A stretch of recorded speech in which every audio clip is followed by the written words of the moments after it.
সংগ্রামীকে দিয়ে ভিডিও করানোর সময় আমাকে কি কি প্রবলেম ফেস করতে হয় এন্ড সংগ্রামী এত সুন্দর করে কিভাবে এক্সপ্রেশন দেয় এন্ড ভিডিও করার সময় ওকে আমাকে বিরক্ত করে না বা কেমন এত সুন্দর ভিডিও বানায় সেই সবকিছু নিয়ে থাকছে আজকের ব্লগ। প্রথমত সংগ্রামী কি ড্রেস আপ করবে, কি পরবে, কিভাবে সাজবে সেই সবকিছু আমার উপর ডিপেন্ড করে। এই বয়সে আমরা যখন গামছা পেঁচিয়ে শাড়ি বানাতাম সেই বয়সে এসে সংগ্রামী এত সুন্দর করে শাড়ি এন্ড গহনা ক্যারি করে। তার কিন্তু আবার পেজও আছে, তার পেজে 1,03,000 ফলোয়ার্স এন্ড তার ভিডিও গুলোতে মিলিয়ন মিলিয়ন ভিউ। আমি এখন একটা কাজ করি, সেটা হচ্ছে সংগ্রামীর পেজে আমি সংগ্রামীর যত ধরনের স্পন্সরের কাজ আছে, যত ধরনের প্রমোশনাল কাজ আছে সবকিছু আমি সংগ্রামীর পেজে আপলোড করি। আচ্ছা, এখন মেইন কথাতে আসি, সেটা হচ্ছে একটা ভিডিও বানানোর জন্য একটা শাড়ি গহনা সবকিছু ক্যারি করিয়ে রোদের মধ্যে সুন্দর কিছু রিলস বানানোর জন্য যে আমাকে কতটা পরিশ্রম করতে হয় আজকের এই ভিডিওটি দেখলে আপনারা বুঝতে পারবেন। যদিও সংগ্রামী এগুলাতে অভ্যস্ত, বাট ও তো ছোট মানুষ, ওর তো মুড সুইং করতে সময় লাগে। এই যে কত সুন্দরভাবে হ্যাপিলি রেডি হয়েছে, নতুন শাড়ি চুড়ি গহনা পরছে, কত সুন্দরভাবে সে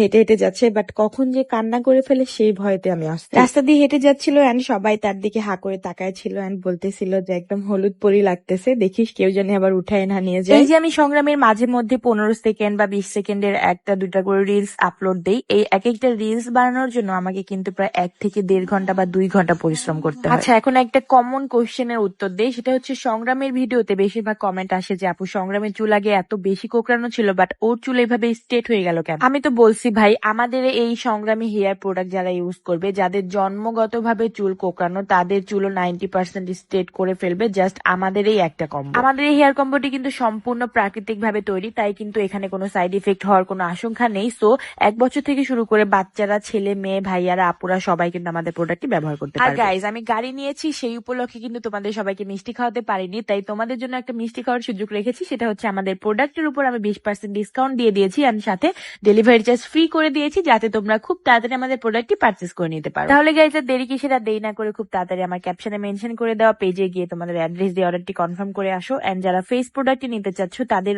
উপরও কিন্তু আমি ফেস প্রোডাক্টের উপরও কিন্তু ডিসকাউন্ট দিয়ে দিয়েছি। ফেস প্রোডাক্ট নিতে চাইলেও সেম একই ভাবে তোমরা অর্ডার করে আসতে পারো। এই শাড়িটার যখন শুট করার প্ল্যান ছিল তখন আমি প্ল্যান করছিলাম যে বাবুকে মানে নৌকার উপর বসায় কয়েকটা ভিডিও ক্লিপস নিব এন্ড ও পাতা নিয়ে রাস্তায় হেঁটে আসবে, ওইটার একটা স্লোমো ভিডিও ক্লিপস নিব।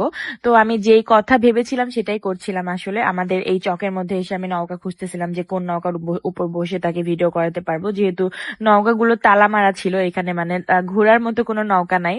তো ওইভাবে আসলে আমি ভিডিও ক্লিপস গুলো নিচ্ছিলাম। আর এত বেশি গরম ছিল আর এত বেশি রোদ ছিল যে সংগ্রামে একদমই অধৈর্য হয়ে যাচ্ছিল। আর সে তো নদীর পানি দেখলে, মানে পুকুরের পানি হোক, নদীর পানি হোক, যেই পানি হোক না কেন, পানি দেখলে সে একদম অস্থির হয়ে যায়, কখন সে পানিতে নেমে ঝাপাঝাপি করে। এই যে ভিডিও করার সময় যে তাকে এক এক সময় এক এক এক্সপ্রেশন দিতে হয়, দিতে বলতে হয়, মানে তখন তাকে তো একটু মানে বোঝায় বলতে হয়। আমি যদি তখন একটু জোর গলায় তাকে বলি বা একটু ধমক দিয়ে বলি তাহলে সে করবে না।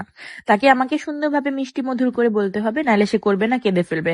আর কেঁদে ফেললে তো ভাইরে ভাই, এত সুন্দর করে মানে সাজায় দিছি, লিপস্টিক আইলাইনার সবকিছু তো ধুয়ে পানি হয়ে যাবে। আর সেই ভয়ে ভয়ে আমার তার সাথে কথা বলতে হয়, আস্তে ধীরে কথা বলতে হয়, আর মা মা বলে কথা বলতে হয়। তাকে সংগ্রামী বলেও ডাকা যাবে না, এই শুনো এদিকে আসো এটা করো এটা বলা যাবে না, তাকে বলতে হবে মা এভাবে করো, বাবা এভাবে বলো। আচ্ছা, এখন আরেকটা কথায় আসি, সেটা হচ্ছে তোমরা অনেকে তোমাদের পেজের থেকে শাড়ি বা ড্রেস পাঠাতে চাও সংগ্রামীর জন্য। তো আমি কিন্তু এত রেগুলার ভিডিও করাই না সংগ্রামীকে দিয়ে, মাঝে মধ্যে কয়েকটা করাই। তো আমি এখন ভেবেছি যে তোমরা যারা স্পন্সরের জন্য বা প্রমোটের জন্য কাজ করাতে চাচ্ছ তাদের জন্য আমি পার ভিডিও প্রতি পেমেন্ট নিব, মানে একটা ভিডিওর জন্য আমি একটা পেমেন্ট জাস্ট মানে পেমেন্ট করবো, চার্জ করব, সেই পেমেন্ট আমাকে দিয়ে দেন একটা ড্রেস বা একটা শাড়ি পাঠাতে হবে। তবে যাই হোক, সংগ্রামী আজকে যা যা পরে আছে বলতে গেলে ওর শাড়ি চুড়ি গহনা গাজরা সবকিছু কিন্তু তোমরা জাস্ট একটা পেজে পেয়ে যাবে, আর সেই পেজটা কিন্তু আমি ক্যাপশনে মেনশন করে দিব। দেখো মেয়েটা আমার শাড়ি পরে এই রোদের মধ্যে কতটা কষ্ট করে একটা প্রমোশনাল ভিডিওর জন্য, আর তোমরা কেমনে বলো যে ফ্রিতে প্রমোট করে দিই। নৌকাটার উপরে অনেক সুন্দর রোদ পড়ছিল, তাই ওকে বলছিলাম যে ওঠো একটু, উঠে কয়েকটা পিকচার তুলি। তা নৌকাটা অনেক গরম ছিল জন্য সে নেমে পড়ছে। তারপরে গাছের পাতা পেরে এই পোস্টটা দেওয়ার জন্য তাকে বলা হয় এন্ড সে একবারের বাড়ি কিন্তু পোস্টটা দিয়ে দেয়। তারপর তাকে বলে যে চলো এতগুলো জিনিস আমি খুলে কোথায় রাখবো, বাসায় যাই, গিয়ে এগুলা খুলে টুলে তারপর তোমাকে গোসলের জন্য নিয়ে আসি। বাট না, সে এগুলা খুলে এখানে গোসল করবে, ব্লাউজ এন্ড হাফ প্যান্ট পরে গোসল করবে, সেই জন্য কান্না শুরু করছিল। তো আজকে ভিডিওটা শেষ করছি এই পর্যন্তই, দেখা হয়ে যাবে নেক্সট ভিডিওতে। আল্লাহ হাফিজ।